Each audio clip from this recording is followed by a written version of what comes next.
Hi, it is Monday, and you'll notice that we have some new programming. We have a couple of options depending on if you have just dumbbells, if you have barbell, if you have body weight, things like that. And I'm going to go over the dumbbell body weight part, and we have a strength session, and we have the workout session. So I want to go over the strength part right now, and you're going to have to, depending on what weight you have available at home, you're going to have to maybe modify your reps, differ them based off of what you've got. So if you've got a lighter weight, then you're going to be adding more reps. If you've got a heavier weight, stick to the reps that are given. We've got 4 movements for the strength. So we have narrow squats, we have wide squats, we have sumo deadlifts with a tempo, and then we have glute bridges.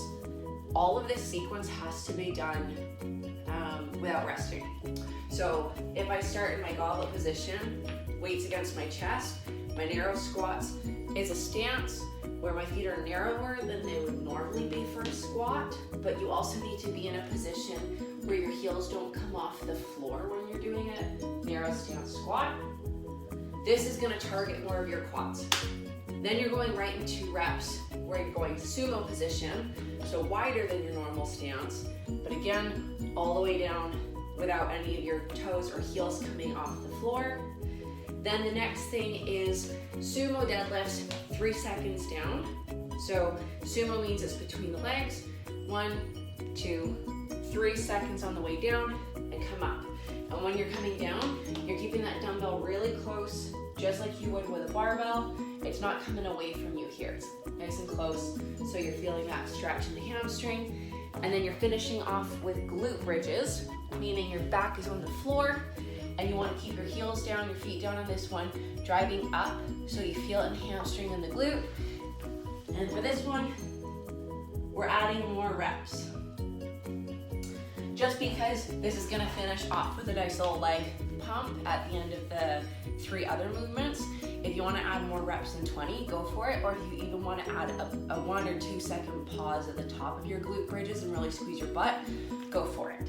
So that's your strength portion for today, and then I'll go over the workout. Okay, for the WOD, it is 7 rounds of work with some designated rest in between each round. It's mostly a pulling workout. We start with a run, so there's pushing on this position, but then the deadlifts and the rows are the 2 main pull movements here. So it says single arm, single leg deadlift, 8 per side. And so what that's supposed to look like is whatever leg is planted, you're using that same arm to be holding the weight.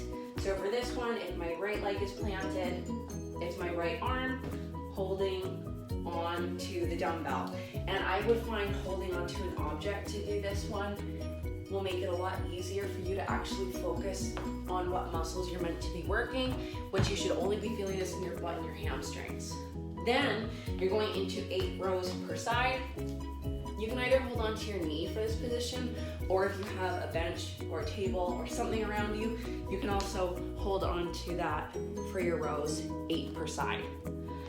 After you do your deadlifts, if you want to keep the same weight for your rows, you can, or if you have more than 1 set of dumbbells, I would try and go a little bit heavier on the rows. If you're trying to focus more on an upper body workout, or if you want to focus more on a lower body workout, I would go heavier on the deadlifts. Otherwise, same dumbbell works just fine for both those 2 movements. After you do the run, then you rest and you go do it again 6 more times. Have fun.